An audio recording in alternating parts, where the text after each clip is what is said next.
আমার ইমাম হুসাইনের শির মুবারক যখন কেটে ফেললেন, ওই যে কাফেররা নয়, মুসলমান নামক মুনাফিকরা যখন আমার ইমাম হুসাইনের শির মুবারক যখন কেটে ফেললেন, ওই শির মুবারকের ওই গাল দিয়ে দাঁত বরাবর ছুরি ঢুকাই দিয়ে মাথাটা শির মুবারকটা উপরের দিকে মিছিল করে করে এজিদের সেই পরিষদের মধ্যে নিয়ে গিয়েছেন। নাউজুবিল্লাহ বলেন। এটা তারাই করেছেন তাজিয়া মিছিল। এজন্য তাজিয়া মিছিল যারা করবে বুঝতে হবে তারা এক নম্বরের এজিদি, ঠিক কিনা বলেন? এটা তারাই করেছে। হুসাইনি মুসলমানরা এভাবে করে নাই।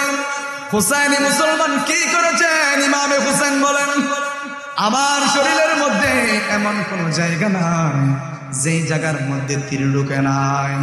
যেই মুহূর্তে আজানের শব্দ আমার কানের মধ্যে ঢুকেছে, সাথে সাথে তীর নিয়ে নামাজের মধ্যে দাঁড়িয়ে গিয়েছি। আর আপনি মেয়েদেরকে বের করে দিয়েছেন। কিতাবের মধ্যে আসলেন আখিলে বাইতের মেয়েদেরকে যখন ঘর থেকে বের করে দেওয়ার জন্য জিদ বাহিনীরা বের হলেন, তারা তো বের হয় নাই, তাদেরকে দুনিয়ার কেউ দেখে নাই, কোনো বেগানা পুরুষ দেখে নাই, সেজন্য তারা তাঁবুর মধ্যে অবস্থান করেছেন। কিতাবের মধ্যে এসেছেন একটা তাঁবুর মধ্যে আগুন ধরিয়ে দিয়েছেন। মহিলারা তাঁবু থেকে বের হয় নাই, কারো কাপড় পরে যাচ্ছেন, কারো জামা পরে যাচ্ছেন, তাঁবু থেকে বের হয় নাই, আর একটা তাঁবুর মধ্যে চলে গিয়েছেন। সুবহানাল্লাহ। তারা আমাদেরকে এটাই শিক্ষা দিয়েছেন, মরণ আসবে, মৃত্যু আসবে, বিপদ আসবে, তারপরও রব্বুল আলামিন যে পর্দা করাকে ফরজ করে দিয়েছেন, মরতে পারবো তারপরও পর্দা কখনো তরক করব না। এজিদের গভর্নিং বডির মধ্যে যখন ইমামে হুসাইনের শির মুবারকটা নিয়ে যাওয়া হলো, আমার নবীর একজন বৃদ্ধ সাহাবা উনি বললেন, ও এজিদ, তোর এতগুলা অন্যায় আমি সহ্য করলাম রে এজিদ, আমি এটা সহ্য করতে পারছি না। আমি দেখেছি রহমাতুল লিল আলামিন ইমামে হাসান হুসাইনের ঠোঁটগুলা সুস্থেন। আমার নবীজি দুটো খাওয়াই দিতেন, আমার নবীজি দাঁত মুবারকগুলা সুস্থেন। আমার নবীজি ইমাম হাসানের দেখেন এমন কোন জায়গা নাই নবীজি দুই ঠোঁট দিয়ে চুমা দেয় নাই। সুবহানাল্লাহ। এই জিনিসটা আমি সহ্য করতে পারছি না, তুই কেমন করে ইমামে হুসাইনের দাঁত দিয়ে তুই ছুরি ঢুকাই দিয়েছিস? এই দাঁতের মধ্যে আমি দেখেছি রহমাতুল লিল আলামিন এই দাঁতগুলা সুস্থেন। আমার নবীজি ইমাম হাসান হুসাইনকে দেখেন এমন কোন জায়গা নাই দুই ঠোঁট দিয়ে চুমা দেয় নাই। সুবহানাল্লাহ। একদিন নবীজি নামাজের মধ্যে দাঁড়ালেন, আমার নবীজি সাহাবায়ে কিরাম পিছনে দাঁড়িয়ে গিয়েছেন। নবীজি নামাজের মধ্যে দাঁড়ালেন, এক রাকাত নামাজ আদায় করলেন, দ্বিতীয় রাকাতের মধ্যে যখন সিজদার মধ্যে চলে গিয়েছেন, ইমাম হাসান ইমাম হুসাইন দুইটা ভাই নবীজির গর্দানের মধ্যে উঠে গিয়েছে। সাথে সাথে রব্বুল আলামিন আরশ আযীম থেকে জিবরাইল আমিনকে প্রেরণ করলেন, ও জিবরাইল আমার হাবিবকে জানিয়ে দাও ইমাম হাসান হুসেন জামা হাবিবের শির মুবারকের মধ্যে উঠেছেন, গর্দানে উঠেছেন, এটা একজনের ভালো লেগেছেন, বলেন তিনি কে? আরো জোরে বলতে হবে, তিনি কে? আমার হাবিবকে জানিয়ে দাও যতক্ষণ পর্যন্ত ইমাম হাসান হুসেন নামবে না ততক্ষণ পর্যন্ত যাতে আমার হাবিব সিজদা থেকে না উঠে। ওই হুসাইন বললেন, নবীজি মানিলাম দাতিলাল্লাহ, নবীজি আল্লাহর কাছে আপনার দাম বেশি নাকি আমি হুসাইনের দাম বেশি? সুবহানাল্লাহ বলেন। আরো জোরে বলেন না সুবহানাল্লাহ। বুঝেন নাই আপনারা? ইমামে হুসাইন বললেন, হাসান বললেন, ও নবীজি আপনি বলেন তো আল্লাহর কাছে আপনার দাম বেশি নাকি আমি হুসাইনের দাম বেশি? সুবহানাল্লাহ বলেন না। ছোট বাচ্চা তো, ছোট বাচ্চা হলেও এত জ্ঞান ছিল, এত মেধাবী ছিল, প্রশ্নটা এমনি করে নাই। আমার নবী বললেন, আনালাম জান, আমার দাম বেশি। হুসাইন বললেন, ও নানা জান আমি মানি না, আমি মানি না, কেমন করে আপনার দাম বেশি হয়ে যায়? সুবহানাল্লাহ। না না আমি মানি না, আপনার চাইতে আমি হুসাইনের দাম আল্লাহ হোসেন বললেন আমার দাম বেশি। নবীজি বললেন ও হোসেন না, আমি হলাম ইমাম মুরসালিন রহমাতুল লিল আলামিন। আমার কলমা গাছে পড়ে বাসে পড়ে, আল্লাহ রাব্বুল আলামিন আমাকে খাতামুল মুরসালিন বানিয়ে পাঠিয়েছে। আমার দাম সবচেয়ে বেশি। হোসেন বললেন না না, যে আমি মানি না, আমার দাম সবচেয়ে বেশি। হোসেন বললেন না যান, আপনার দাম যদি বেশি হয় তাহলে বলেন তো আপনার মায়ের নাম কি? সুবহানাল্লাহ। আমার নবীর মায়ের নাম কি? তোরা দেখে যা আমেনা মায়ের কোলে, তোরা দেখে যা মধু পূর্ণিমারি শ্বেতা চাঁদ দলে, যেন উষার কোলে রাঙা রবি দোলে। তোরা দেখে যা আমেনা মায়ের কোলে, তোরা দেখে যা মধু পূর্ণিমারি শ্বেতা চাঁদ দলে, যেন উষার কোলে রাঙা রবি দোলে। তোরা দেখে যা লে, তোরা দেখে যা আমেনা। হোসেন বললেন আপনার মায়ের নাম কি? আমার নবীর মায়ের নাম কি? আরো জোরে বলতে হবে, মায়ের নাম কি? আমার নবীজির মায়ের নাম নিয়েছেন, আল্লাহ গুনাহ মাফ করে দিয়েছেন।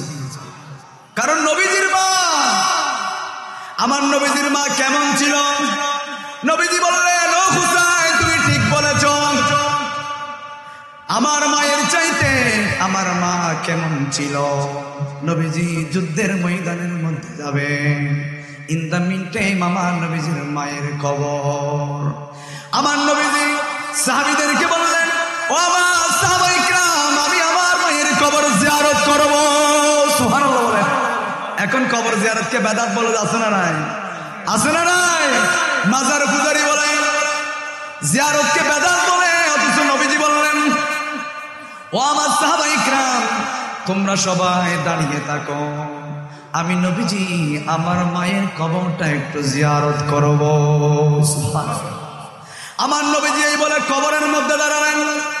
রহমাতুল লিল আলামিন ছোটবেলার দৃশ্যগুলো মনে করে করে আমার নবীজি ছোট বাচ্চার মতো হাউমাউ করে কান্না করতে লাগলেন। সুবহানাল্লাহ। আর একটু জোরে বলেন সুবহানাল্লাহ। আমার নবীজি কান্না করতে লাগলেন। নবীজির কান্না দেখে সাহাবায়ে কিরাম কান্না শুরু করে দিলেন। আমার নবীজি বললেন ও আমার সাহাবায়ে কিরাম, আমি না বললাম তোমরা কান্না করিও না? সাহাবায়ে কিরাম বললেন নবীজি আপনি কান্না করলে কেমন করে আমরা কান্না থামিয়ে রাখবো? সুবহানাল্লাহ। নবী আপনার জন্য তো জীবন দেওয়ার জন্য প্রস্তুত। নবীজি আপনি বললে কলিজা উঠে বের করে ফেলতে পারবো। ও নবীজি আপনি কান্না করতেছেন, কেমন করে আমরা কান্না সহ্য করব? আমার নবী বললেন ও আমার সাহাবায়ে কিরাম, আমার মা আমেনা আমার দেহের এমন কোন জায়গা নাই দুই ঠোঁট দিয়ে চুমা দেয় না। আমার মা আমাকে জাইতুনের তেল দিয়ে সিঁথি বাড়িয়ে দিতেন। আমার মায়ের খেদমত আমি করতে পারি নাই। আল্লাহ রাব্বুল আলামিন আমাকে জানিয়ে দিয়েছেন, হাবিব জানিয়ে দেন, কোন মানুষ যদি মা বাবার চেহারা দিকে তাকায়, একবার তাকালে কবুল হজের সওয়াব যিনি দিবেন বলেন তিনি কে? এ হোসেন নবীজি রাউলা সালামে জানাই মোরা তোমায়। এ হোসেন নবীজি রাউলা সালামে জানাই। হোসেনকে সালাম জানানোর প্রয়োজন আছে না নাই? আর একটু জোরে বলেন এ হোসেন নবীজি রাউলা সালামে জানাই মোরা তোমায় সালামে জানাই। জানি না কেমন করে ছিলেন নবী সোনা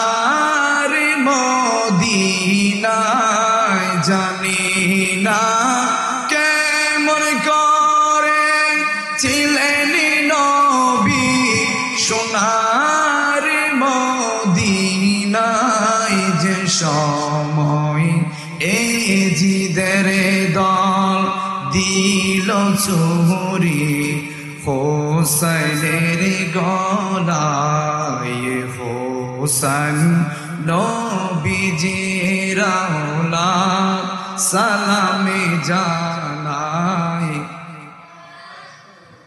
আরেকটু জোরে সালামে জানাই যে মাতায় হাতি বলিয়ে গুম পাড়াতেন আম্মা ফাতেমায় যে মাতায় হাতি বলিয়ে গুম পাড়াতেন আম্মা ফাতেমায় কিভাবে সেই মাতাকে নীল যে তীরের আগায় হোসেন নবীজির আওলাদ সালামে জানাই মোরা তোমায় সালামে জানাই।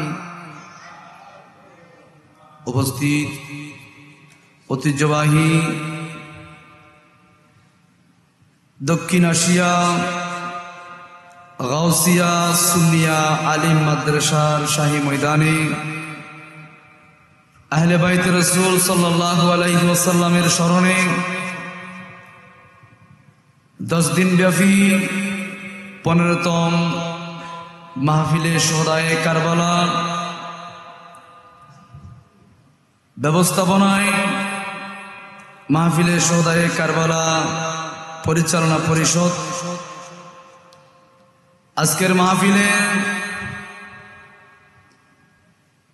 তৃতীয় অধিবেশন আজকের মাহফিলে সদর মাহফিল এবং বিশেষ করে আমার পাশে উপস্থিত রয়েছেন আমার উস্তাজুল মুকাররম, যিনি আমাকে ছোটবেলা থেকে নিজের সন্তানের মতো আদর স্নেহ দিয়ে বড় করেছেন, আমার উস্তাদ মাওলানা আবু তালেব নঈমী হুজুর সাহেব সহ আজকের এই আজিমুস-শান মাহফিলের মধ্যে অসংখ্য ওলামায়ে ইকরামের আগমন আসবেন। অসংখ্য অতিথিবৃন্দদেরকে দাওয়াত করা হয়েছে, ওনারাও আসবেন। বিশেষ করে আজকের আলোচনা শোনার জন্য যারা দূর দূরান্ত থেকে এসেছেন, মাইকের আওয়াজের মাধ্যমে আমার মা বোনরা যারা আজকের এই আলোচনা শুনছেন, রহমানি ওয়া রাহমাকুমুল্লাহু তাআলা, আসসালামু আলাইকুম ওয়া রাহমাতুল্লাহি তাআলা ওয়া বারাকাতুহু। মহান রব্বুল আলামিনের দরবারে লক্ষ কোটি শুকরিয়া জ্ঞাপন করতেছি যে রব্বুল আলামিন আমাদেরকে আমাদের হায়াত জিন্দেগি থেকে অল্প কিছু সময় আজকের এই মাহফিলের মধ্যে আসার জন্য বসার জন্য তৌফিক দান করেছেন। শুকরিয়া একবার বলে আলহামদুলিল্লাহ। সাথে সাথে সরকারে দু আলম রহমাতুল লিল আলামিন হায়াতুন নবী জিন্দা নবী মুহাম্মদুর রাসূলুল্লাহ সাল্লাল্লাহু আলাইহি ওয়াসাল্লাম নূরানি সবজি গুম্বিদের মধ্যে হাজার কোটি দরুদ সালাম প্রেরণ করতেছি, যেই নবী এখনো পর্যন্ত আমাদের কথা স্মরণ করছেন, রব্বি হাবিলি উম্মতি বলে বলে কান্না করতেছে, ওই নবীর দরবারে হাজার কোটি সালাতু সালাম প্রেরণ করতেছি। আর যারা মাহফিলের মধ্যে এসেছেন, আল্লাহ পাক রব্বুল আলামিন যাতে এই মাহফিলকে জান্নাতি মাহফিল হিসেবে কবুল করেন, আমিন বলেন। কারণ এমন একটা মাহফিলের মধ্যে এসেছি আমরা, যেখানে বসলে জীবনের গুনাহ যিনি মাফ করে দেন, বলেন তিনি কে? আর একটু জোরে বলেন তিনি কে? এটা এমন একটা মাহফিল যেখানে বসলে গুনাহ মাফ হয়ে যায়। এজন্য এখানে তারাই আসবে যাদেরকে মদিনার রাসূল দাওয়াত দিয়েছেন, তারাই আজকে মাহফিলের মধ্যে দলে দলে এসে উপস্থিত হয়ে যায়। সুবহানাল্লাহ।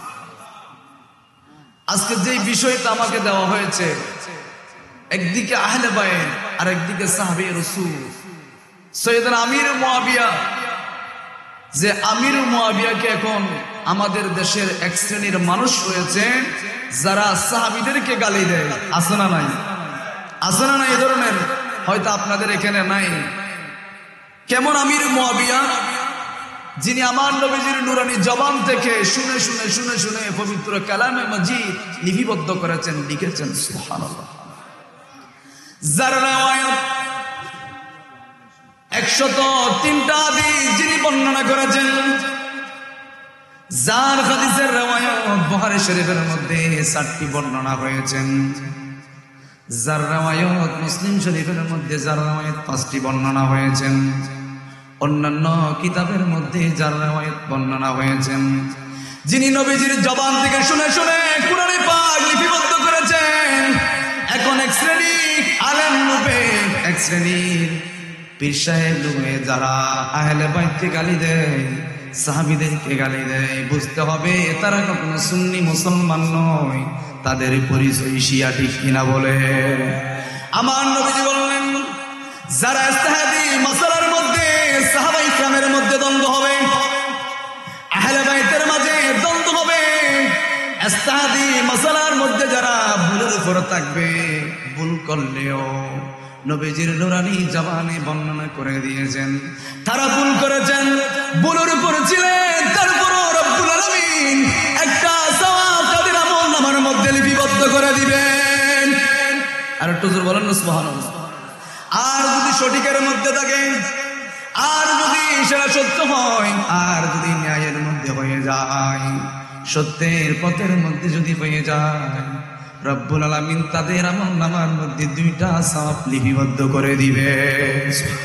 এজন্য তাদের ব্যাপারে বলার মধ্যে আমাদের কোনো সাহস নাই, যেহেতু নবীজি বলেছেন, নবীজি সাইয়েদনা আমির মুয়াবিয়ার জন্য দোয়া করেছেন, সাইয়েদনা আমির মুয়াবিয়ার জন্য আমার রাহমাতুল লিল আলামিন আল্লাহর কাছে দোয়া করেছেন, এলমের জন্য দোয়া করেছেন, হিকমতের জন্য দোয়া করেছেন। শুধু তাই নয়, সাইয়েদনা আমির মুয়াবিয়া রাদিয়াল্লাহু তাআলা প্রতিদিন তাহাজ্জুদের নামাজ পড়তেন, তাহাজ্জুদের নামাজের জন্য প্রতিদিন উঠে যেতেন। সুবহানাল্লাহ। তাহাজ্জুদের নামাজ কয়জন আছে না নাই? আছে না নাই? তাহাজ্জুদের নামাজের জন্য উঠে যেতেন। এটা বলার উদ্দেশ্য হলো যে আজকে আপনি কাকে গালা দিচ্ছেন?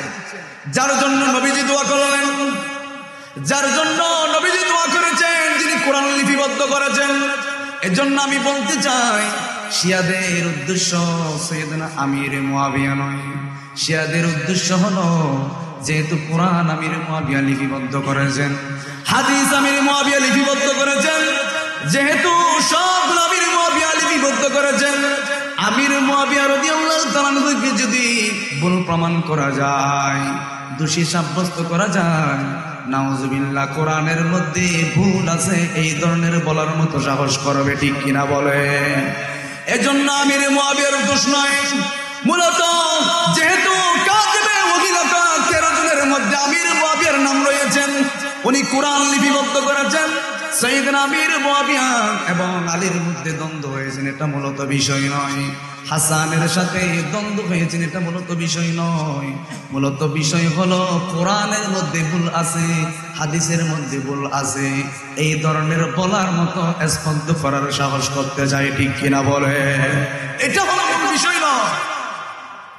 এজন্য আজকে বিষয় দেওয়া হয়েছে, ওনাদের মধ্যে কি সন্ধি হয়েছেন, ওনাদের মাঝে কি সংকল্প হয়েছেন, ওনারা ভুলের মধ্যে যদি তাকে একটা সওয়াব যিনি দিবেন বলেন তিনি কে? আরো জোরে বলেন না, তিনি কে? সাইয়েদনা আমির মুয়াবিয়া বললেন, ইমাম হাসান যেদিন উপযুক্ত হবেন, যেদিন বয়স্ক হবেন, যেদিন যুবক হবেন, নওজোয়ান হবেন, প্রাপ্তবয়স্ক হবেন, ওই দিন ওনার দায়িত্বটা ওনাকে বুঝাইয়ে দেওয়া হবে। সুবহানাল্লাহ। এই মর্মে আমির মুয়াবিয়া রাদিয়াল্লাহু তাআলা ইমাম হাসানের কাছে চিঠি লিখলেন, ও ইমাম, আপনি আপনার উপস্থাপনা করেন, আপনার বক্তব্যটা উপস্থাপনা করেন, আপনি যা যা চান আমি সাইয়েদনা আমির মুয়াবিয়া নির্দ্বিধায় আমি মেনে নেব। সুবহানাল্লাহ। আমি সব মেনে নেব। আমি এটাও বলতে চাই, আপনি যখন প্রাপ্তবয়স্ক হবেন, আপনি যখন বড় হবেন, আমার এই ক্ষমতার প্রয়োজন নাই, আমার এই ক্ষমতার প্রয়োজন নাই, যেহেতু আপনি ছোট। যেদিন আপনি উপযুক্ত হবেন আমি আপনাকে দায়িত্ব বুঝাই দেব, আপনাকে দায়িত্ব দিয়ে যাব। সাইয়েদনা আমির মুয়াবিয়া 20 বছর খেলাফতের দায়িত্ব পালন করেছেন। সুবহানাল্লাহ। আর একটু জোরে বলেন না সুবহানাল্লাহ। এজন্য যারা এই ইস্যুকে নিয়ে সাহাবীদেরকে গালি দিতে চায়, আমির মুয়াবিয়া রাদিয়াল্লাহু তাআলা আনহুকে গালি দিতে চায়, উনি কেমন ছিলেন? যার রাওয়ায়াত বুখারীর মধ্যে রয়েছেন। কেমন বুখারী? যে বুখারীটা ইমাম বুখারী লিপিবদ্ধ করার সময় এমনি লিপিবদ্ধ করে নাই।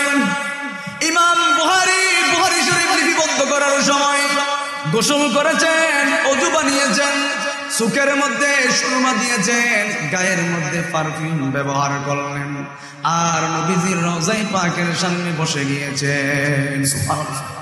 2 রাকাত নফল নামাজ পড়লেন। যে হাদিসটা বুখারী শরীফের মধ্যে উল্লেখ করবেন, ওই হাদিসটা নবীজির রওজায়ে পাকের সামনে পাঠ করেছেন, তেলাওয়াত করেছেন। যারা আমার নবীকে মরে গিয়েছেন বলেন, যারা বলে নবীজি মরে গিয়েছেন, নবীজি মাটির সাথে মিশে গিয়েছেন, এটা যদি বলো তাহলে বুখারী শরীফকে অস্বীকার করা হয়ে যায়, ঠিক কিনা বলে? আমার নবী মরা নবী নয়, আমার নবীজি মরে নাই, আমার নবীজি রওজায়ে পাকের মধ্যে জীবিত আছে না নাই? উনি বললেন আমি রওজায়ে পাকের সামনে বসে গেলাম, আমি নবীজিকে ওই হাদিস খানা আরম্ভ করে শোনালাম। রহমাতুল লিল আলামিন রওজায়ে পাক থেকে আমার হাদিস শুনেছে। আর একটু জোরে বলেন না সুবহানাল্লাহ। নবীজির গোলামের, মৌলাজির গোলামের কোনো চিন্তা নাই, চলে নবীজির জান্নাতে মদিনাতে যায়, চল নবীজির জান্নাতে। মদিনা যেতে চাই কিনা বলেন না, চাই কিনা? তো মদিনা যদি যেতে চান তাহলে নবীজির মহাব্বত অন্তরের মধ্যে প্রয়োজন আছে না নাই? আছে না নাই? নবীজির গোলামের, মৌলাজির গোলামের কোনো চিন্তা নাই, চল নবীজির জান্নাতে মদিনা। যখনই শোয়াবে আমায় অন্ধকার কবরে, দয়া করে তাকিবেন নবী আমারি কবরে, পাইলে তোমারে নবী, পাইলে তোমারে নবী, আমার চিন্তা নাই, চল নবীজির জান্নাতে মদিনা। উনি বললেন আমি 2 রাকাত নামাজ পড়লাম, নামাজ পড়ার পর নবীজিকে হাদিসটা শোনালাম। আমার বিষয় হলো সাইয়েদনা আমির মুয়াবিয়াকে যদি আপনি গালে দেন, আমির মুয়াবিয়ার হাদিসকে যদি আপনি বাতিল বলতে যান, রহমাতুল লিল আলামিন যে হাদিস কেন নবীজি শুনেছেন, বুখারীর মধ্যে এসেছেন 4টা, মুসলিম শরীফের মধ্যে riwayat এসেছেন 5টা। আমার নবীজিকে ইমাম বুখারী একটা একটা করে নবীজিকে হাদিস শুনিয়েছে। আমার নবীজি শুনলেন। আমার নবীজি যদি রওজায়ে পাক থেকে বলতেন ও ইমাম বুখারী এই হাদিসটা ঠিক আছে, রাবি ঠিক আছে, সনদ ঠিক আছে, মতন ঠিক আছে, এই ধরনের যদি বলতেন, ইমাম বুখারী ওই হাদিস কেনা বুখারী শরীফের মধ্যে উল্লেখ করেছে। এইভাবে লিখতে লিখতে সাইয়েদনা আমির মুয়াবিয়ার riwayat বুখারী শরীফের মধ্যে আছে না নাই? আছে না নাই? তে যাই সাইয়েদনা আমির মুয়াবিয়াকে যদি বাতিল বলতে চান, যারা হাদিস কানা রহমাতুল লিল আলামিন নবীজি রওজায়ে পাকের মধ্যে শুনেছেন, যদি ওই সময় যদি নবীজি হাদিসগুলা বাতিল করে দিতেন তাহলে আমরাও বাতিল বলতাম। কিন্তু আমার নবীজি হাদিসগুলা শুনেছেন, আমার নবী বললেন হাদিসগুলা ঠিক আছে, ইমাম বুখারী তুমি বুখারী শরীফের মধ্যে হাদিস লিপিবদ্ধ করতে পারো। আর যে হাদিসগুলার সনদ ঠিক নাই, রাবি ঠিক নাই, ওই হাদিসগুলা এগুলো আমার নবীকে যখন শুনিয়েছেন, আমার নবীজি বলেন নাই ঠিক আছে, যার কারণে বাতিল করে দিয়েছেন। এইভাবে যেগুলা সহি রয়েছেন, যেগুলা নবীজি শুনেছেন, নবীজি যেগুলার মধ্যে রাইট বলেছেন, ওইগুলা বুখারী শরীফের মধ্যে ইমাম বুখারী উল্লেখ করে দিয়েছেন। আর একটু জোরে বলেন না সুবহানাল্লাহ। আমি জানি আপনাদের এগুলো ভালো লাগবে না। আমি এগুলা আসার সময় এগুলা যে বিষয়টা দেওয়া হয়েছে, বিষয়ের প্রাসঙ্গিক যেগুলো আসবে সবগুলো আয়া করে এমনি আসি। এজন্য সাইয়েদনা আমির মুআবিয়া, যার বিরুদ্ধে আজকে এক শ্রেণীর শাহজাদা নামক শাহগদা হাত তুলেছেন, দোষী সাব্যস্ত করতে চায়, বলতে চায় গদির এখন যদি বাতিল হয়, ঈদে মিলাদুন নবীও বাতিল হয়ে যাবে। নাউজুবিল্লাহ বলেন, আরো আসতে বলেন না নাউজুবিল্লাহ, আরো আসতে বলেন নাউজুবিল্লাহ। এরা দেখবেন শিয়াদের টাকা খাওয়ার কারণে তাদের এই পরিস্থিতি হয়েছে। দেখবেন তাদের মধ্যে এলম নাই, আমল নাই, কোনো কিছু নাই। দেখবেন এমনি বিক্রি হয়ে যাওয়ার কারণে মুখ দিয়ে যেমন ইচ্ছা তেমন বলতেছে। আমি বলতেছিলাম সাইয়েদনা আমির মুআবিয়া রাদিয়াল্লাহু তাআলা তাহাজ্জুদের নামাজ আদায় করার জন্য প্রতিনিয়ত দাঁড়িয়ে যেতেন, রাতের বেলায় তাহাজ্জুদের নামাজের জন্য দাঁড়িয়ে যেতেন। এজন্য আমাদেরকে শিক্ষা দিয়েছেন, দুনিয়ার মানুষ কষ্ট দিয়েছেন, দুনিয়ার মানুষ ক্ষমতা দেখিয়েছেন, রাতের বেলায় সুন্দর জামাটা পরিবেশন করে আপনি নামাজের মধ্যে দাঁড়িয়ে যান, সমস্ত জ্বালা সমস্ত কিছু দূর করে দিবেন কে? আরেকটু জোরে বলেন কে? উনি নামাজের মধ্যে দাঁড়িয়ে গিয়েছেন, একদিন পড়লেন, দুদিন পড়লেন, প্রতিনিয়ত তাহাজ্জুদের নামাজ পড়লেন। এইভাবে প্রতিনিয়ত তাহাজ্জুদের নামাজ যখন পড়তে লাগলেন, একদিন শয়তান ওয়াসওয়াসা দিলেন, ঘুমের মধ্যে রয়ে গিয়েছেন। ওই দিন তাহাজ্জুদের নামাজ উনি পড়তে পারলেন না। ওই দিন তাহাজ্জুদের নামাজ না পড়ার কারণে আমার রব সাইয়েদনা আমির মুআবিয়াকে 2 দিনের সওয়াব আমলনামার মধ্যে দিয়ে দিয়েছে। 2 দিনের সওয়াব দিয়ে দিয়েছে। দ্বিতীয় দিন আর ডাকতে হয় না, উঠতে হয় না। সাইয়েদনা আমির মুআবিয়াকে শয়তান নিজেই ডেকে দিয়েছেন তাহাজ্জুদের নামাজের জন্য। সুবহানাল্লাহ। এজন্য সাইয়েদনা আমির মুআবিয়া ইমাম হাসানকে বললেন, তোমাকে আমি লিস্টটা দিয়ে দিলাম, তোমার যা যা লিপিবদ্ধ করার ইচ্ছা হয় তুমি লিপিবদ্ধ করে দাও, যা যা বলতে ইচ্ছা হয়, যা যা তোমার সন্ধি করতে ইচ্ছা হয়, যা যা তোমার শর্ত রয়েছে সবগুলা নাও, সবগুলা দিতে পারো। আমি সাইয়েদনা আমির মুআবিয়া সবগুলা মেনে নেব। সুবহানাল্লাহ। আর একটু জোরে বলেন না সুবহানাল্লাহ। প্রথম নম্বর বললেন, ইমাম হাসান বললেন, ও আমির, ও ইমাম, আপনি প্রথম নম্বর আমার শর্ত হলো মদিনার কাউকে আপনি গ্রেফতার করতে পারবেন না, মদিনার কাউকে আপনি ধরতে পারবেন না। এখন সারা বিশ্বের মধ্যে অন্যায়ভাবে মানুষদেরকে লাঞ্ছিত করা হয়, ঠিক কিনা বলে? ঠিক কিনা বলেন না? এর জন্য আমাদের ইমামের কথা ছিল, সাইয়েদনা হাসানের কথা ছিল। কেমন হাসান? আমার নবী বললেন সাইয়েদা শাবাবু মিন আহলিল জান্নাহ, ওটা হলো জান্নাতের যুবকদের সরদার। ওনার মা কেমন ছিলেন? সাইয়েদা নিসাই মিন আহলিল জান্নাহ, জান্নাতের রমণীদের সরদার যিনি বানিয়েছেন, বলেন তিনি কে? আর একটু জোরে বলেন না, তিনি কে? উনি প্রথম শর্ত দিলেন, ও আমির মুআবিয়া, সাইয়েদনা আমির মুআবিয়াকে প্রথম শর্ত দিলেন, মদিনার কাউকে আপনি গ্রেফতার করতে পারবেন না, বন্দী করতে পারবেন না, কাউকে আপনি বন্দী করতে পারবেন না। দ্বিতীয় নম্বর বললেন, আমি হাসান এবং হুসাইনের নিরাপত্তাকে নিশ্চিত করতে হবে। আমাদের বিরুদ্ধে অসংখ্য জালিম, অসংখ্য মুনাফিক আছে না নাই? আছে না নাই? কারবালার সেই জিনিসটা, কারবালার ঘটনাটা কোনো বেঈমান ঘটায় নাই, কোনো মুনাফিক ঘটাই নাই। যে মুনাফিক গুলা ঘটিয়েছেন তাদের মুখের মধ্যেও দাঁড়িয়ে ছিল, তারাও নামাজের সময় হলে নামাজ পড়তে যেত, তাদের মাথার মধ্যেও পাগড়ি ছিল, কিন্তু নবীর কলিজার টুকরা ইমাম হুসাইনের গলার মধ্যে ছুরি চালিয়েছেন, ঠিক কিনা বলে? এদের মুখেও দাঁড়িয়ে আছে। এজন্য দাঁড়িয়ে রাখার নাম মুসলমান নয়, টুপি দেওয়ার নাম মুসলমান নয়। মুসলমান কাদেরকে বলা হয়?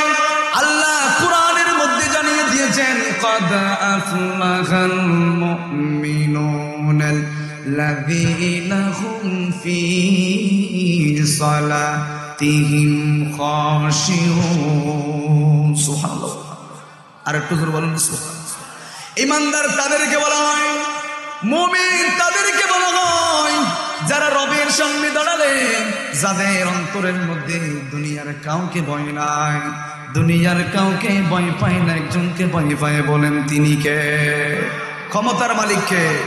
আর একটু ধরে বলেন না, ক্ষমতার মালিক কে? এজিদ ক্ষমতা চেয়েছিল, এজিদ ক্ষমতা চেয়ে অন্যায় আচরণ করেছেন। ইমাম হুসাইন নিজের জীবন দিয়ে দিয়েছেন। এজন্য যারা হুসাইনি হয়ে যায় তারা অন্যায়কে প্রশ্রয় দেয় না, তারা প্রয়োজনে গর্দান দিয়ে ফেলবে, তারপরও অন্যায়কে প্রশ্রয় দিবে না, ঠিক কিনা বলে? এই জন্য এখান থেকে শিক্ষা হলো যে আমরা হুসাইনি মুসলমান যারা হব তারা অন্যায়কে কখনো প্রশ্রয় দিব না, অন্যায়কে কখনো সমর্থন করব না। প্রয়োজনে ইমাম হুসাইনের মতো তরবারের নিচে চলে যাব, শহীদ হয়ে যাব, তারপরও অন্যায়কে প্রশ্রয় দেওয়া যাবে না। কথা বলেন ঠিক কিনা? দ্বিতীয় নম্বর হলো, 3 নম্বর শর্ত দিলেন, ও আমিরুল মুমিনিন, ও খলিফা সাইয়েদনা আমিরে মুআবিয়া, আপনাকে 3য় নম্বর হলো, 3য় নম্বর শর্ত হলো পুরো রাজ্য আমি হাসানের আয়াতের মধ্যে থাকতে হবে, আমি হাসানের কথার মধ্যে থাকতে হবে। এগুলো সবগুলো সন্ধির মধ্যে লিপিবদ্ধ করে দিয়েছেন। 4র্থ নম্বর হলো বনি কাসেমকে উমাইয়াদের উত্তর মধ্যে উপরে অগ্রাধিকার দিতে হবে।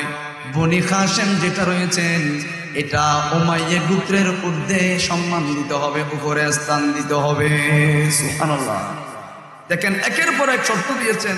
সাইয়েদনা আমির মুআবিয়া বললেন, ইমাম আপনি যা বলবেন, আপনি যা সন্ধি করবেন, আপনি যা বলবেন সবগুলো মেনে নেব। যা লিখতে ইচ্ছা হয়, আপনি যা লিখতে ইচ্ছা হয় সবগুলো লিপিবদ্ধ করে দিবেন, আমি মেনে নেব। কিন্তু আমার পক্ষ থেকে অনুরোধ হলো, আপনি এখন ছোট, আপনি যখন প্রাপ্তবয়স্ক হবেন তখন আমার দায়িত্বটা আপনার কাছে অর্পণ করে দেব। সুবহানাল্লাহ। আমার দায়িত্বটা আপনাকে দিয়ে দেব। 5ম নম্বর হলো হাসান হুসাইন যেখানে ইচ্ছা সেখানে থাকবে। আপনার ইচ্ছা মতো এক জায়গার মধ্যে আমরা থাকবো না, যেখানে ইচ্ছা আমরা সেখানে পদার্পণ করবো, যাব, আমাদেরকে বাধা দেওয়া হবে যাবে না। আর 6ষ্ঠ নম্বর হলো আমরা আপনি যখন ইন্তেকাল করবেন, ইন্তেকালের পর আমাকে খলিফা হিসাবে মনোনীত করতে হবে। সুবহানাল্লাহ। এই সন্ধিগুলো হয়েছে। আর এদের মধ্যে কথার মাধ্যমে যেগুলো ভুল হয়েছে, কথার মাধ্যমে যেগুলো ভুল বোঝাবুঝি হয়েছে, নবীজি বললেন ইজতিহাদি মাসালার কারণে ভুল করার কারণে রব্বুল আলামিন তাদেরকে একটা সওয়াব আল্লাহ দিয়ে দিবেন। এখানে মাথার মতো কোনো পথ নাই। এই সন্ধিগুলো যখন হয়েছে, 20 বছর সাইয়েদনা আমির মুআবিয়া দায়িত্ব পালন করলেন, চিঠিটা গিয়েছেন, সন্ধিগুলা হয়েছেন, তাদের মাধ্যমে এইগুলা যখন হয়েছেন, সাইয়েদনা ইমাম হাসান উনি যখন পানি পান করতে লাগলেন, যেই পাত্রের মধ্যে উনি পান করবেন, পানি পান করবেন, ওই পাত্রের মধ্যে কে জানি কিতাবের মধ্যে আসলেন, নাম প্রকাশ করে নাই, পানির মধ্যে, পানির মশকের মধ্যে বিষ মিশ্রিত করতে লাগলেন, বিষ দিতে লাগলেন। প্রথম দিন যখন বিষ দিয়েছেন উনি অনুভব করেছেন, কষ্ট অনুভব করেছেন, সাথে সাথে রহমতুল লিল আলামিন হায়াতুল নবী রওজায়ে পাকের সামনে চলে গিয়েছেন। আর একটু জোরে বলেন সুবহানাল্লাহ।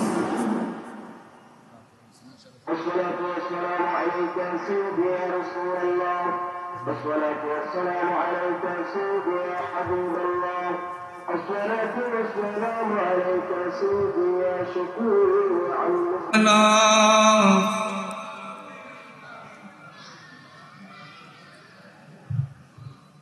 وعلى آل سيدنا আরেকটু মহব্বতে আল্লাহুম্মা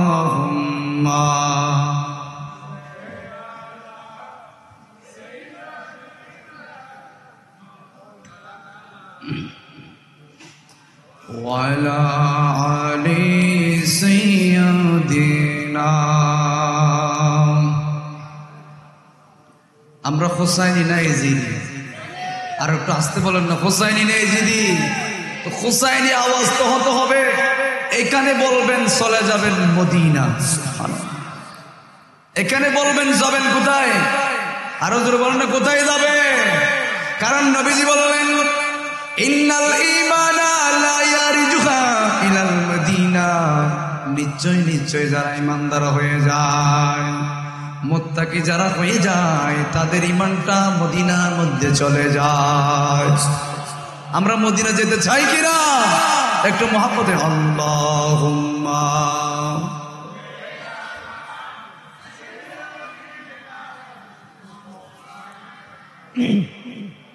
ওয়ালা আলি সাইয়্যিদিনা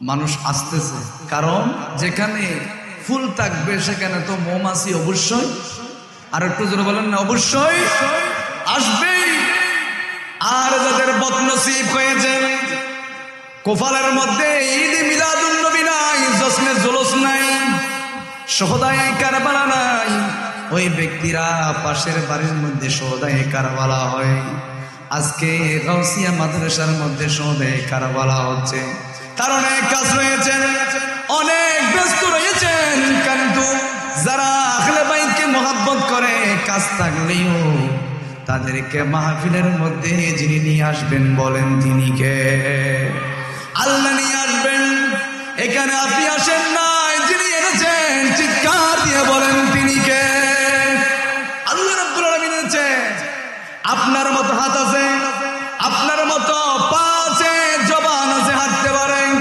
কথা বলতে পারে কিন্তু তাকে তো এই মাহফিলের জন্য কবুল করে নাই আপনাকে কবুল করেছেন সেজন্য একদিন নয় দুদিন নয় 10 দিন পর্যন্ত আপনি মাহফিলের মধ্যে এসেছেন ঠিক কিনা বলেন এর জন্য রব্বুল আলামিন বলেন যারা মাহফিলের মধ্যে যাবে মিলাদুন নবীর মধ্যে যাবেন শহদায়ে কারবালার মাহফিলের মধ্যে যারা যাবে তাদের অন্তরটা জাদাতুহুম ঈমানান ওয়া আলা রাব্বিহিম ইয়াতাওয়াক্কালুন তাদের কলবটা তাদের ঈমানটা যিনি বাড়িয়ে দিবেন বলেন তিনি কে আমি বলতেছিলাম ইমাম হাসানকে একবার বীজ দিয়েছেন দেরি করে নাই নবীজির রওজায়ে পাকের কাছে চলে গিয়েছেন আমার নবী ভালো করতে পারেন কিনা এই আওয়াজ হবে না আমার নবী ভালো করতে পারেন কিনা শুধু করতে পারেন তাই নয় জমিন থেকে ইশারা করেছেন আকাশের চাঁদটা দুটুকরা করে যিনি ছেড়ে দিয়েছেন বলেন তিনি কে চাঁদ দুটুকরা হয়ে গিয়েছেন এজন্য ইমাম হাসান হুসাইন যখন অসুস্থ হয়ে যায় ইমাম হাসান হুসাইন যখন মন ছোট হয়ে যায় মন খারাপ যখন হয়ে যায় কোথাও যেতেন না নবীজির রওজায়ে পাকের সামনে চলে যেতেন বিষ খাওয়ালেন একবার যখন বিষের জ্বালায় যখন অস্থির হয়ে গেলেন দেরি করে নাই সাথে সাথে নবীজির রওজায়ে পাকের সামনে গেলেন সুবহানাল্লাহ আমার নবী রওজায়ে পাক থেকে কথা বলছেন যেই সময় নবীজি ওফাত করে রওজায়ে পাকের মধ্যে রয়েছেন রহমাতুল লিল আলামিন ইমাম হাসানকে বললেন হাসান তুমি এসেছো হাসান রাদিয়াল্লাহু তাআলা বললেন নবীজি মনে হয় আমার পেটের মধ্যে বিষ প্রবেশ করেছেন নবীজি আমি অসুস্থ হয়ে গেলাম আমি তো আর সহ্য করতে পারছি না আমার নবীজি রওজায়ে পাক থেকে শুনেন কিনা এই আওয়াজ হবে না, শুনেন কিনা? আমার নবীজি দেখেন কিনা? আমার নবী বললেন, ও হুসেন, ও হাসান, তুমি দেরি করিও না, সাথে সাথে নামাজের মধ্যে দাঁড়িয়ে যাও, 2 রাকাত নামাজ পড়ো, তোমার বিষকে পানি যিনি করে দিবেন বলেন তিনি কে? এখান থেকে শিক্ষা হলো, আপনি অসুস্থ হয়ে গেলেন, ডাক্তারের কাছে পড়ে যাবেন, আগে একজনের কাছে ফরিয়াদ করবেন, বলেন তিনি কে? মানুষ কষ্ট দিয়েছেন, মিথ্যা মামলা দিয়েছেন, বিভিন্ন ভাবে হেনস্থ করেছেন, অত্যাচার করেছেন, জুলুম করেছেন, আগে প্রতিবাদ করার আগে একজনকে বিচার দিবেন, বলেন তিনি কে? আল্লাহ বলেন, আমার বিচারের উপর কোনো বিচারক নাই, আমার ক্ষমতার উপর কোনো ক্ষমতাবান নাই, বলেন তিনি কে? তাবারাকাল্লাযী বিয়াদিহিল মুলকু ওয়া হুয়া আলা কুল্লি শাইইন কাদির। আমি তো ক্ষমতার মালিক, আমি তো জীবন দেওয়ার মালিক, আমি তো মৃত্যু দেওয়ার মালিক, আমি তো হায়াত দেওয়ার মালিক, আমি তো সম্মান দেওয়ার মালিক, আমি তো 20 বছর বাঁচিয়ে রাখার মালিক। আমার ক্ষমতার চাইতে বড় ক্ষমতাবান কেউ নাই, বলেন তিনি কে? এই জন্য কষ্ট যদি হয়ে যায়, রাতের 3টার সময় উঠবেন, উঠার পর একটু উজু করবেন, ঠান্ডা পানি দিয়ে উজু করবেন, গায়ের মধ্যে পারফিউম দিবেন, সুন্দর জামাটা গায়ের মধ্যে পরিবেশন করবেন। পরিবেশন করার পর তাহাজ্জুদের নামাজের জন্য যখন দাঁড়াবেন, ওই সময় দুনিয়ার কেউ না, সবাই ঘুমিয়ে গিয়েছেন, গাছ ঘুমিয়ে গিয়েছেন, মানুষ ঘুমিয়ে গিয়েছেন। ওই সময় যখন 2 রাকাত নামাজ পড়ে যখন আল্লাহর কাছে ফরিয়াদ করবেন, সমস্ত জ্বালা সমস্ত দুঃখ যিনি দূর করে দিবেন, বলেন তিনি কে? আর একটু জোরে বলেন না, তিনি কে? এজন্য রাতের বেলায় সিজদা করবেন, মসজিদের মধ্যে সিজদা করবেন, মাজারের মধ্যে সিজদা করা যায় না, ঠিক কিনা বলেন? সিজদা যদি করতে ইচ্ছা হয়, নামাজ 2 রাকাত মসজিদের মধ্যে পড়বেন, আরেক জায়গার মধ্যে আপনি সরে যাবেন, ওই জায়গার মধ্যে আপনি সিজদা করবেন। যতগুলা মসজিদ দেখবেন সিজদা করবেন, কিয়ামতের ময়দানে মসজিদের টাইলস গুলো আপনার পক্ষে সাক্ষী দান করবে। আর একটু জোরে বলেন না সুবহানাল্লাহ। আমার নবী রওজায়ে পাকের সামনে 2 রাকাত নামাজ আদায় করলেন। ইমামে হাসান আদায় করার পর 20 পানি হয়ে গিয়েছেন, 20 ভালো হয়ে গিয়েছেন, ঘরের মধ্যে ফিরে গেলেন। আবার দ্বিতীয় দিন আবার পানির মশকের মধ্যে বিষ দিয়েছেন, আবার অসুস্থ হয়ে গেলেন, আবার নবীজি রওজায়ে পাকের সামনে গেলেন। আমার নবীজি বললেন, ও আমার ইমাম হাসান, তুমি আবার 2 রাকাত নামাজ পড়ো। নামাজ পড়তে দেরি 20 যিনি পানি করে দিয়েছেন, বলেন তিনি কে? আরো জোরে বলতে হবে, তিনি কে? তৃতীয় দিন আবার দিয়েছেন, আবার নবীর রওজায়ে পাকের সামনে গিয়েছেন। চতুর্থ দিন, পঞ্চম দিন, এইভাবে প্রতিনিয়ত বিষ দিতে লাগলেন। সপ্তম দিন এমন ভাবে প্রয়োগ করলেন, এমন ভাবে বেশি বিষ দিলেন, বিষের সাথে হীরার টুকরা মিশাই দিয়েছেন। হীরার টুকরা মিশাই দেওয়া ওই বিষগুলা যখন ইমাম হাসান পান করলেন, গলা দিয়ে নামার সময় গলার ওই সেই রগগুলা কেটে ফেললেন। আবার সেই পেটের মধ্যে যখন ওই হীরা মাখা পানিগুলা যখন গেলেন, ওগুলা যেদিকে যায় ওগুলা শরীরের সব অঙ্গগুলা কেটে ফেলে, নারী বুড়ি কেটে ফেললেন। কলিজাগুলা কিতাবের মধ্যে এসেছেন 70 টুকরা কলিজা হয়ে গিয়েছে। এমন বেশি বিষ দিয়েছেন, এমন বেশি বিষ ওই পানির সাথে দিয়েছেন, হীরার টুকরা মিশিয়েছেন। ইমাম হাসান এত বেশি কষ্ট পেয়েছেন, শরীরের মধ্যে যে কলিজা রয়েছেন 70 থেকে 80 টুকরা হয়েছেন। বমি করার সাথে সাথে কলিজাগুলা বমির সাথে বের হয়ে গিয়েছে। এত কষ্ট দিয়েছেন। ভাই আসলেন, হুসাইন আসলেন, ও ভাই তোমার এই অবস্থা কেন? তোমাকে এই কাজ কে করলো? আমাকে বলো, আমি এখনো বেঁচে আছি, আমি বিচার করব। ইমাম হাসান বললেন, ভাই আমার সন্দেহ যদি ভুল হয়ে যায়, একটা অন্যায় মানুষের উপর হয়ে যাবে। আমি চাই না, আমি চাই না, আমি বিচার দিতে চাই না। একজনের কাছে বিচার দেব, বলেন তিনি কে? আরো জোরে বলতে হবে, তিনি কে? এজন্য অপরাধ হয়েছেন, মানুষ কষ্ট দিয়েছেন, মিথ্যা মামলা দিয়েছেন, আল্লাহর কাছে ফরিয়াদ করেন। যিনি জীবনের মালিক, যিনি মৃত্যুর মালিক, যিনি হায়াতের মালিক, চিৎকার দিয়ে বলেন তিনি কে? আপন ভাই আসলেন, ও ভাই হাসান, তোমাকে বিষ খেয়ে দিয়েছে, আমাকে বলো। ভাই তো ভাইয়ের প্রতি ভাইয়ের এত মহাব্বত, এই মহাব্বত দেখে বললেন ভাই আপনাকে বিষ খেয়ে দিয়েছে, আমাকে বলেন।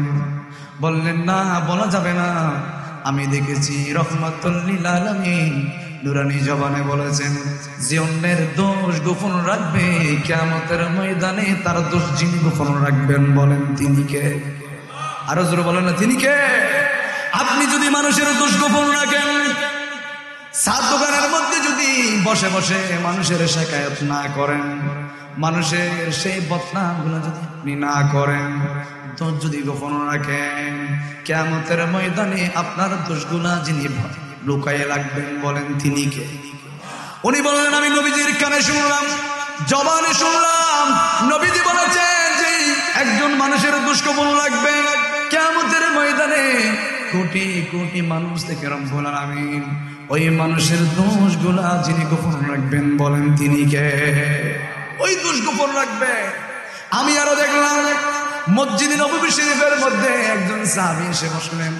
আমার নবীজি বললেন, কোন মানুষ যদি জান্নাতি মানুষ দেখতে চাও, আমার ওই সাহাবীকে দেখো, উনি জান্নাতে যাবে। আমার নবী জান্নাত দিতে পারেন কিনা? আরো আসতে বলেন না, পারেন কিনা? শুধু তাই নয়, আমার নবীজি একদিন মসজিদে নববী শরীফের মধ্যে মিম্বরে দাঁড়ালেন আর বলতে লাগলেন, আবু বকর সিদ্দিক তুমি জান্নাতের মধ্যে যাবে, সাইয়েদনা ফারুক আযম তুমি জান্নাতের মধ্যে যাবে, ওসমান জিন্নুরাইন তুমি জান্নাতের মধ্যে যাবে, মওলা আলী শের খুদা তুমি জান্নাতের মধ্যে যাবে। আর একটু জোরে বলেন সুবহানাল্লাহ। ও প্রিয় হাবিব পাগলেরা কেন দূরে, ও প্রিয় হাবিব। আরো জোরে বলতে হবে, আরো জোরে। ও প্রিয় হাবিব পাগলেরে, পাগল হইল আসকরণী চুম্বা দিলা তারে, আমি পাগলা কিছু চাই না, চাই যে তোমারে, প্রিয় হাবিব পাগলের রাখছো কেন দূরে, ও প্রিয় হাবিব। এখন মাহফিলের মতো লাগতেছে, এতক্ষণ মরা মানুষের মতো লাগছে। আরেকটু জোরে, ও প্রিয় হাবিব পাগলের, অসহায়ের মতো কাঁদি পাইতে তোমারে, কোন দিন আমি ধন্য হব তোমার দিদারে, কোন দিন আমি ধন্য হব তোমার দিদারে, প্রিয় হাবিব পাগলের দূরে, ও প্রিয় হাবিব পাগলের রাখছো কেন দূরে। আমার নবীজি বললেন, তোমরা যদি কোনো মানুষ জান্নাতি মানুষকে দেখতে চাও, আমার ওই সাহাবীকে দেখো, ওই সাহাবীটা জান্নাতের মধ্যে চলে যাবে। আমার সাহাবী জান্নাতের মধ্যে যাবে। তোমরা যদি জান্নাতি মানুষ দেখতে চাও, আমার ওই সাহাবীকে দেখো, ওই সাহাবীকে আল্লাহ জান্নাত দান করবেন। সাহাবায়ে কিরাম তো অবাক হয়ে গেলেন, হতভম্ব হয়ে গেলেন। আমরা নবীজির পিছনে নামাজ আদায় করি, নবীজির সাথে যুদ্ধের ময়দানে গিয়ে যুদ্ধ করি, আমাদেরকে তো নবীজি এইভাবে বলে নাই। ওই সাহাবীকে কেন নবীজি জান্নাতে শুভ সংবাদ দিয়েছে? আর একটু জোরে বলতে হবে সুবহানাল্লাহ। দ্বিতীয় দিন আবার আসলেন, আবার ওই জায়গার মধ্যে ওই সাহাবীটা বসলেন, আবার বললেন, ও আমার সাহাবীরা, কোন মানুষ যদি জান্নাতি মানুষ দেখতে যায়, আমার ওই সাহাবীকে দেখো, ওই সাহাবীটা জান্নাতের মধ্যে যাবে, জান্নাতে যাবে। তৃতীয় দিন আবার বসলেন ওই জায়গার মধ্যে, আবার নবীজি নুরানি জমানায় বললেন, আমার ওই সাহাবীটা জান্নাতের মধ্যে যাবে। সাহাবায়ে কেরাম অবাক হয়ে গেলেন, কোন কারণে নবীজি জান্নাতি বললেন, কিসের জন্য নবীজি জান্নাতি বললেন, আমাদেরকে দেখতে হবে। ওনারা বের হয়ে গেলেন, একজন সাহাবী ওই সাহাবীর বাড়ির মধ্যে গেলেন, গিয়ে বললেন, ভাই আমি 3 দিনের জন্য তোমার বাড়ির মধ্যে মুসাফির হিসেবে তোমার বাড়িতে আসলাম, আমি কি থাকতে পারবো? ওই সাহাবী বললেন, আহলান সাহলান, কোশামদের আসতে পারেন, কোনো সমস্যা নাই, আমার ঘরের মধ্যে একটা কামরা খালি আছে, ওখানে আপনি থাকতে পারেন। সুবহানাল্লাহ। এই জন্য আমার নবীজি বলেন যে একজন মুসলমানের উপর আর একজনের মুসলমানের হক হলো, কোন মুসলমান যখন রাস্তা দিয়ে হাঁটবে তাকে সালাম দেওয়ার প্রয়োজন আছে না নাই? আর আসতে বলেন আছে না নাই? আবার যখন ক্ষুধার্ত হয়ে যাবে, আতিম্মা তুআমুকা, মানুষকে খাবার খাও, ওয়া তাকরাউস সালাম, মানুষকে সালাম দাও, এর চাইতে বেশি দামি জিনিস পৃথিবীর মধ্যে নাই। সুবহানাল্লাহ। তখন বললেন, আসেন, আপনি আমার ঘরের মধ্যে একটা রুম খালি আছে, থাকতে পারেন, কোনো সমস্যা নাই।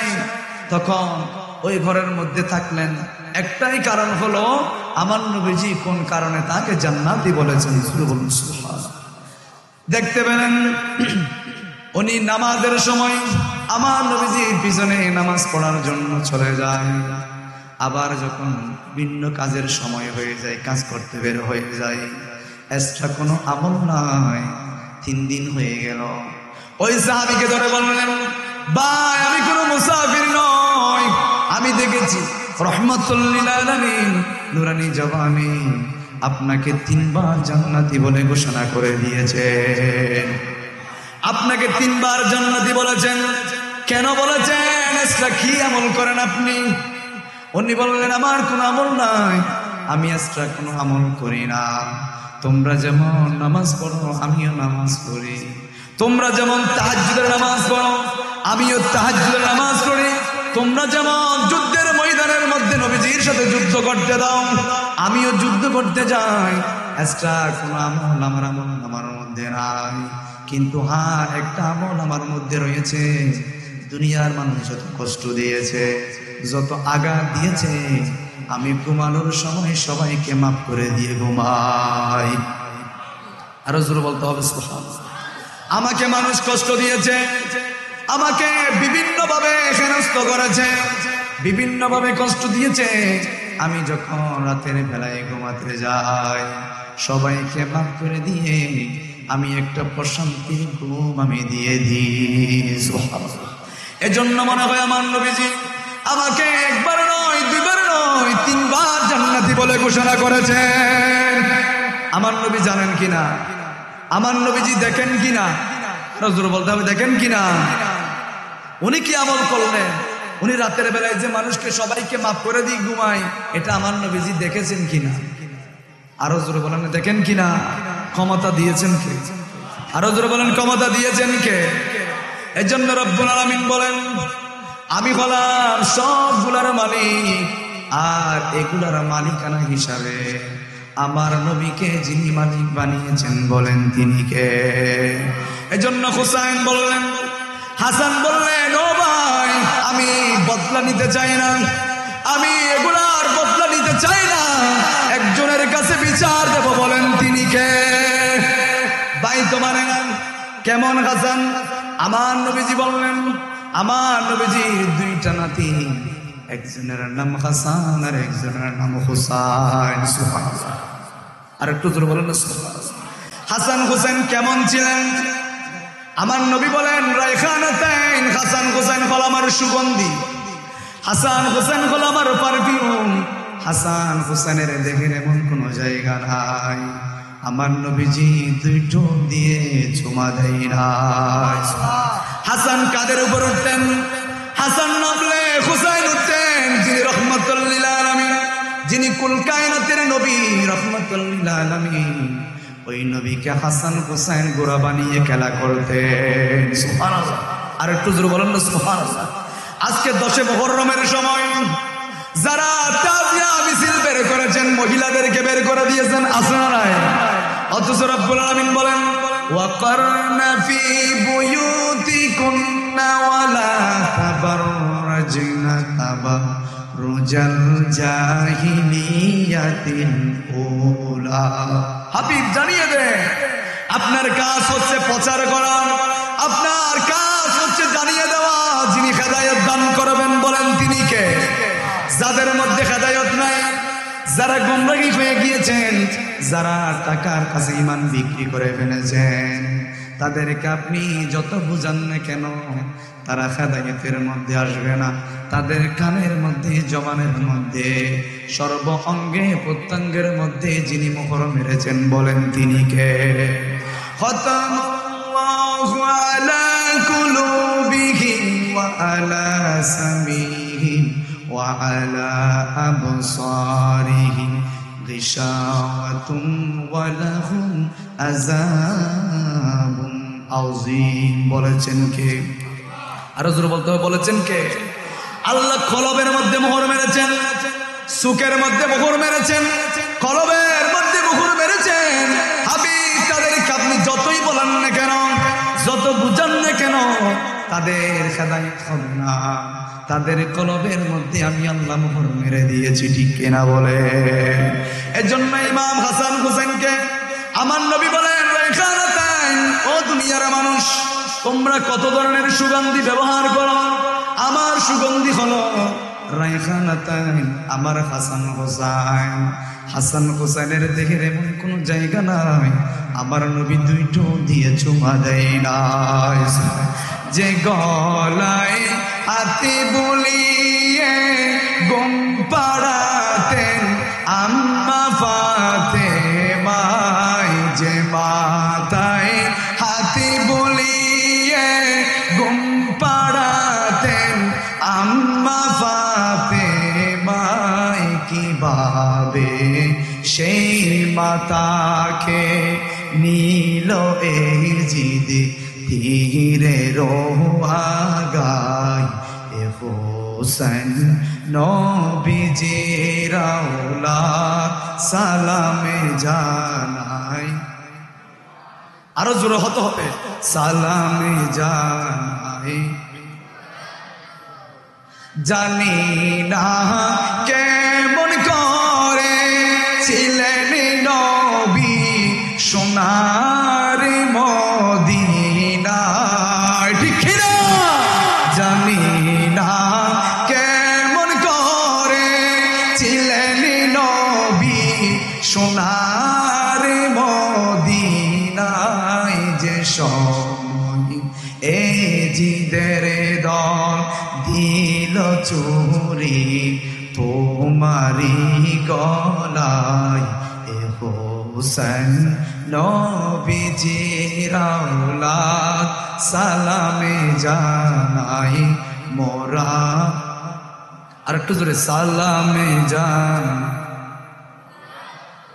এই যে আজকে যারা তাজিয়া মিছিল বের করেছেন, অথচ আপনারা দেখেছেন মিছিলের মধ্যে মেয়ে আছে না নাই?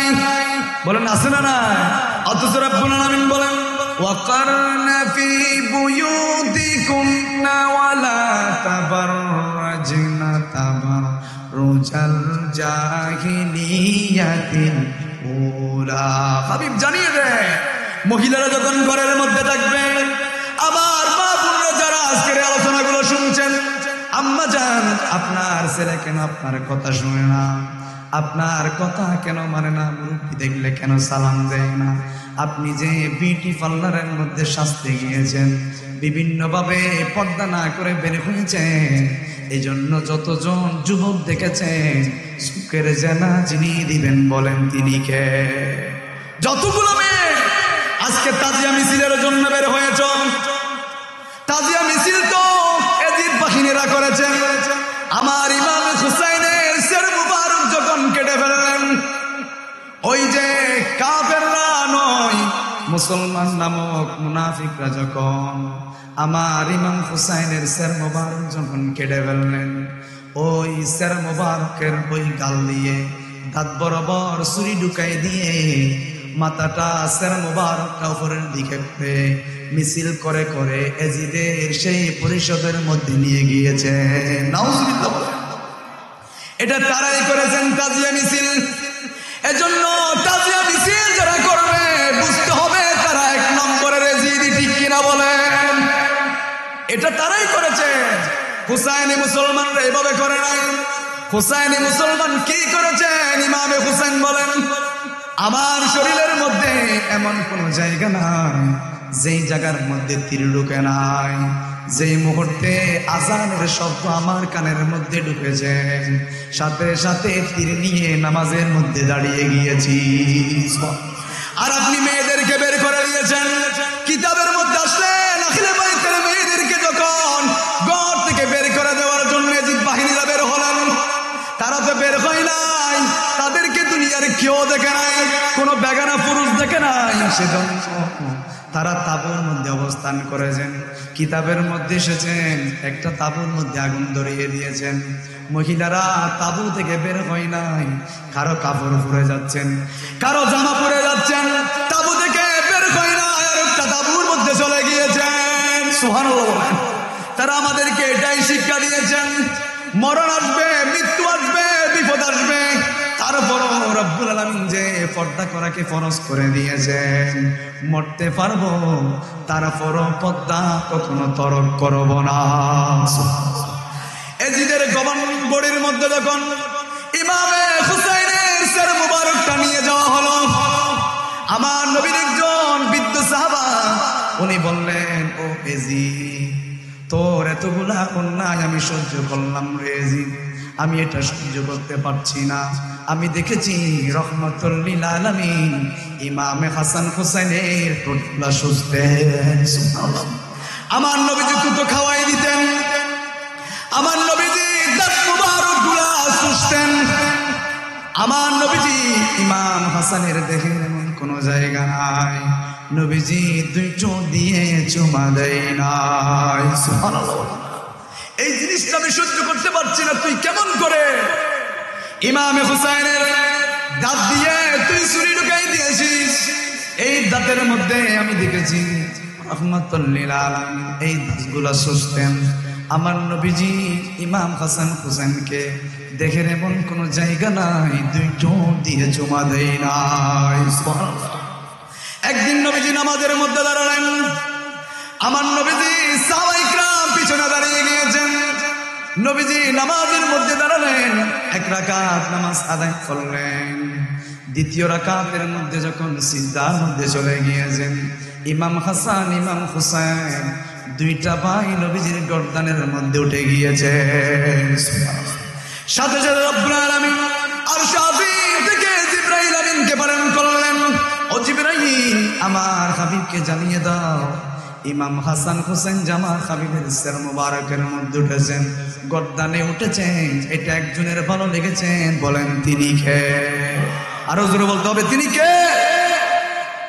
আমার হাবিবকে জানিয়ে দাও যতক্ষণ পর্যন্ত ইমাম হাসান হুসাইন নামবে না ততক্ষণ পর্যন্ত যাতে আমার হাবিব সিজদা থেকে না উঠে। ওই হুসাইন বললেন, নবীজি মানিলাম দাতিলাল্লাহ, নবীজি আল্লাহর কাছে আপনার দাম বেশি নাকি আমি হুসাইনের দাম বেশি? সুবহানাল্লাহ। আরো জোরে বলেন না সুবহানাল্লাহ। বুঝেন নাই আপনারা? ইমামে হুসাইন বললেন, হাসান বললেন, ও নবীজি আপনি বলেন তো আল্লাহর কাছে আপনার দাম বেশি নাকি আমি হুসাইনের দাম বেশি? সুবহানাল্লাহ বলেন না। ছোট বাচ্চা তো, ছোট বাচ্চা হলেও এত জ্ঞান ছিল, এত মেধাবী ছিল, প্রশ্নটা এমনি করে নাই। আমার নবী বললেন, আনালাম যা আমার দাম বেশি। হুসাইন বললেন, ও নানা জান আমি মানি না, আমি মানি না, কেমন করে আপনার দাম বেশি হয়ে যায়? সুবহানাল্লাহ। না না আমি মানি না, আপনার চাইতে আমি হুসাইনের দাম আল্লাহর কাছে বেশি। হুসাইন বললেন, আমার দাম বেশি। নবীজি বললেন, ও হুসাইন না, আমি হলাম ইমাম মুরসালিন, রহমাতুল লিল আলামিন। আমার কলমা গাছে পড়ে বাসে পড়ে, আল্লাহ রাব্বুল আলামিন আমাকে খাতামুল মুরসালিন বানিয়ে পাঠিয়েছে। আমার দাম সবচেয়ে বেশি। হুসাইন বললেন, না মেরাজ আমি মানি না, আমার দাম সবচেয়ে বেশি। হুসাইন বললেন, না যান, আপনার দাম যদি বেশি হয় তাহলে বলেন তো আপনার মায়ের নাম কি? সুবহানাল্লাহ। আমার নবীর মায়ের নাম কি? তোরা দেখে যা আমেনা মায়ের কোলে, তোরা দেখে যা মধু পূর্ণিমারি শ্বেতা চাঁদ দলে, যেন উষার কোলে রাঙা রবি দোলে। তোরা দেখে যা আমেনা মায়ের কোলে, তোরা দেখে যা মধু পূর্ণিমারি শ্বেতা চাঁদ দলে, যেন উষার কোলে রাঙা রবি দোলে। তোরা দেখে যা লে, তোরা দেখে যা আমেনা। হুসাইন বললেন, আপনার মায়ের নাম কি? আমার নবীর মায়ের নাম কি? আরো জোরে বলতে হবে, মায়ের নাম কি? আমার নবীজির মায়ের নাম নিয়েছেন, আল্লাহ গুনাহ মাফ করে দিয়েছেন।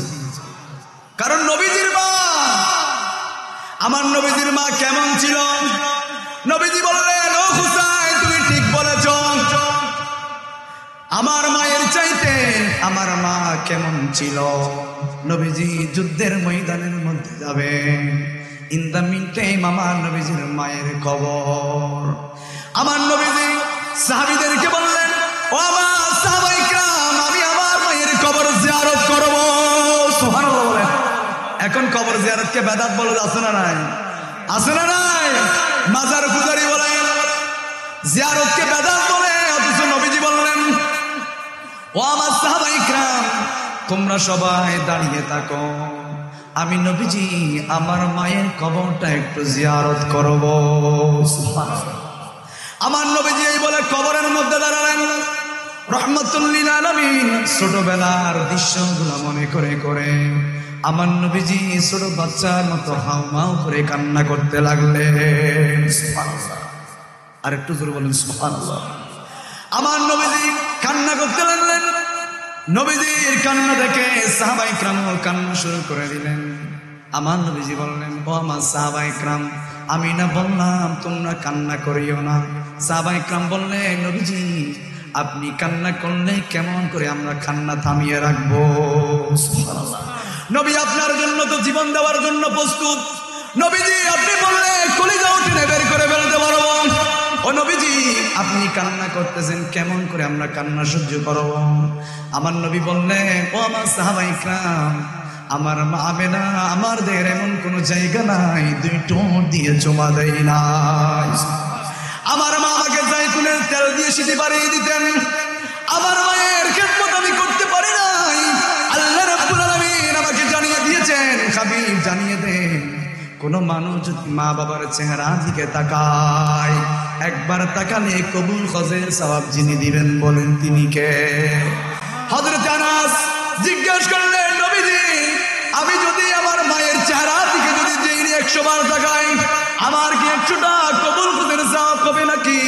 আমার নবীজি বললেন, বললাম আল্লাহর শপথ 100 বার নয়, দৈনিক যদি 1 কোটি বার তোমার মায়ের চেহারার দিকে তাকাও, 1 কোটিটা কবুল হজের সওয়াব যিনি দিবেন বলেন তিনি কে?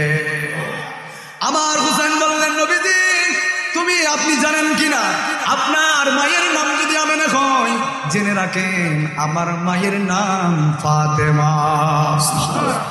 আমার মায়ের নাম ফাতেমা। আপনি আমার মাকে চিনেন কিনা? আমার মা হলো রহমাতুল লিল আলামিনের কন্যা। আমার মা হলো সাইয়্যিদা নিসাই মিন আহলিল জান্নাহ, জান্নাতের রমণীদের সরদার আল্লাহ বানিয়ে দিয়েছে। আমার মাকে আল্লাহ সম্মানী বলেছেন, আমার মায়ের সম্মান আল্লাহ বৃদ্ধি করে দিয়েছেন। এজন্য আপনার মায়ের চাইতে আমার মায়ের দাম আল্লাহর কাছে বেশি। সুবহানাল্লাহ। আরো জোরে বলতে হবে সুবহানাল্লাহ। আর একটু জোরে বলেন সুবহানাল্লাহ। দ্বিতীয় নম্বর প্রশ্ন করলেন, নবীজি আপনি বলেন তো আপনার নানির নাম কি? বলেন না, আমার নবীজির নানির নাম কি? আমার নবীজির নানির নাম হলো বাররা ইবনে আব্দে ওয়াজ্জা। সুবহানাল্লাহ বলেন, আজকে মুখস্থ করে।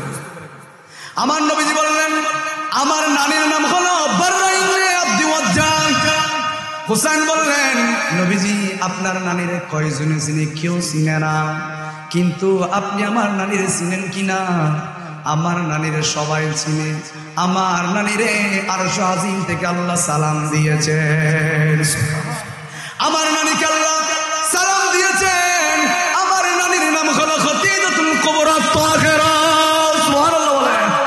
আমার নবীজি কান্না করে দিলেন, বললেন হুসাইন তুমি ঠিক বলেছো, আমার খতিজাতুল কুবরা এমন আমার বিবি ছিলেন, যখন মক্কার কাফেররা আমাকে পাগল বলে পাথর নিক্ষেপ করেছেন ইসলামকে বাঁচানোর জন্য, ইসলাম প্রতিষ্ঠা করার জন্য, আমাদেরকে বাঁচানোর জন্য।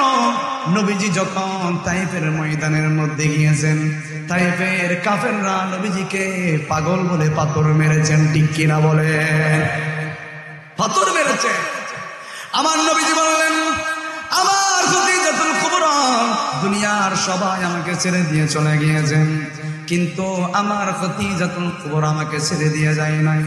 অনেক সম্পদের মালিক ছিলেন, সব সম্পদ আমি নবীজির কদমের মধ্যে বিলীন করে দিয়েছে।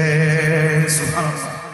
সব দিয়ে দিয়েছে, সব কিছু দিয়ে দিয়েছেন, কিন্তু মৃত্যুর সময় আমার খতিজাতুল কুবরা আমাকে কয়েকটা ওসিয়ত করেছেন, কয়েকটা ওয়াদা করিয়েছেন। আপনারা দেখতেছেন, অন্যান্য বুঝতে লাগবেন বল হস্টন না, হস্ট নট, একটু পর আল্লাহুম্মা।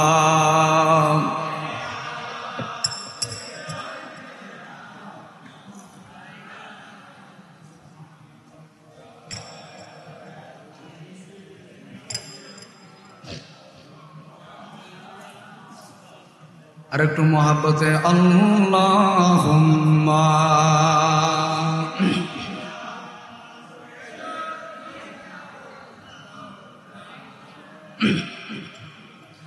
ওয়ালা আলি সাইয়্যিদিনা।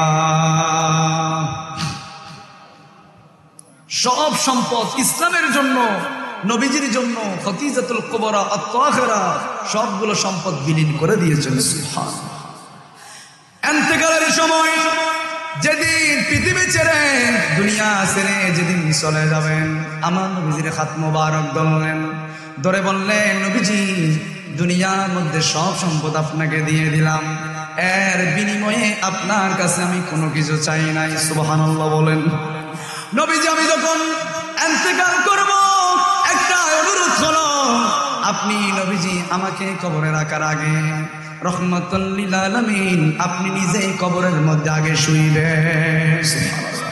নবীজি কবর বড় অন্ধকার, কবরের মধ্যে কারো কোনো পরিচয় নাই, কোনো ধরনের পরিচয় চলে না, কবরের মধ্যে কোনো ধরনের সম্পর্ক নাই, একমাত্র আমার আপনার নবী রহমাতুল লিল আলামিন কবরে থাকবেন, ঠিক কিনা বলে? আমার নবী থাকবেন কিনা? আসতে বলেন না, থাকবেন কিনা? দ্বিতীয় নম্বর হলো নবীজি কবরের মধ্যে মুনকার নাকির ফেরেশতা যখন আমাকে প্রশ্ন করবে আমার খুব ভয় হবে।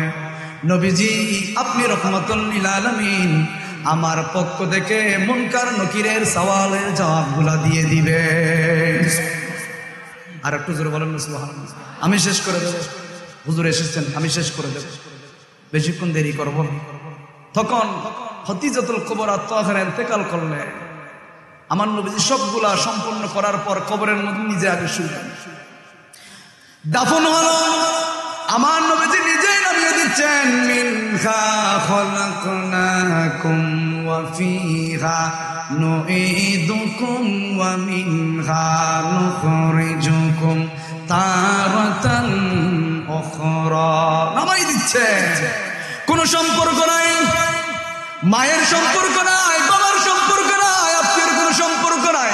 কবরের মধ্যে একাই নামিয়ে দিয়েছেন, একাই থাকতে হবে, একাই আপনাকে বসবাস করতে হবে।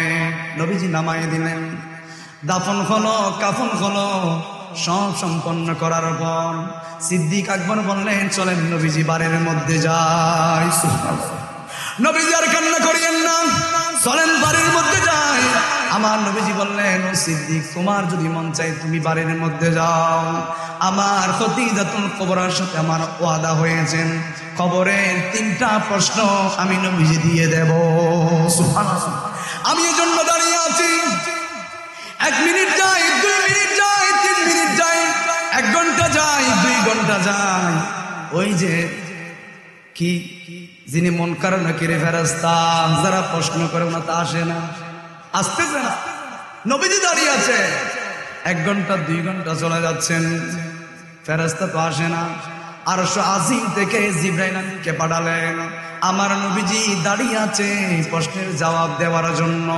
শুধু কি আমার নবীজি ভালোবেসেছেন, আমি কি খতিজাতুল কুবরাকে ভালোবাসি না? আমার নবীকে বলেন চলে যাওয়ার জন্য। জিবরাইল তুমি যাও, আমার নবীকে বলে দাও আমি আল্লাহ আরশ আজিম থেকে সওয়ালের জবাব আমি আল্লাহ দিয়ে দিলাম, আমি নিজেই দিয়ে দিলাম। আমার নবীজিকে চলে যেতে বলেন। আমি রব্বুল আলামিন ওই মহিলাকে এত ভালোবাসলাম, আমি আল্লাহ নিজে এই প্রশ্নের জবাবগুলা আমি আল্লাহ দিয়ে দিলাম। আর একটু জোরে বলেন না সুবহানাল্লাহ। আমার নবীজি বললেন, হুসাইন তুমি ঠিক বলেছো, তোমার নানির দাম আল্লাহর কাছে সবচেয়ে বেশি। সুবহানাল্লাহ। আমি শেষ করে দেব। এরপর আমার নবীজিকে হুসাইন বলেন, ইয়া রাসূলুল্লাহ বলেন তো আপনার নানার নাম কি? আমার নবীজি বললেন, হুসাইন আমার নানার নাম হলো ওয়াহাব ইবনে আব্দে মানাফ, আমার নানার নাম এটা। হুসাইন বললেন, ও নানা জান, আপনার নানারে কয়জনে চিনি? কেউ চিনে না, কেউ নামও জানে না। আপনি আমার নানারে চিনেন কিনা? আমার নানা হযরত কাউসারের মালিক। আমার নানা ইশারা করলে চাঁদ দুটুকরা হয়ে যায়, আমার নানা ইশারা করলে চাঁদ ডুবন্ত সূর্য উঠে যায়। আমার নানা অল্প পানির মধ্যে হাত রেখেছেন, পানির ফোয়ারা সৃষ্টি হয়ে যায়। আমার নানাকে রব্বুল আলামিন কাউসার দান করেছেন, আমার নানাকে রব্বুল আলামিন ইয়াসিন বলেছেন, আমার নানাকে রব্বুল আলামিন ওয়াদুহা বলেছেন, আমার নানাকে রব্বুল আলামিন হাবিবুল্লাহ বলে ঘোষণা করে দিয়েছে। আমার নানার আপনি চিনেন কিনা?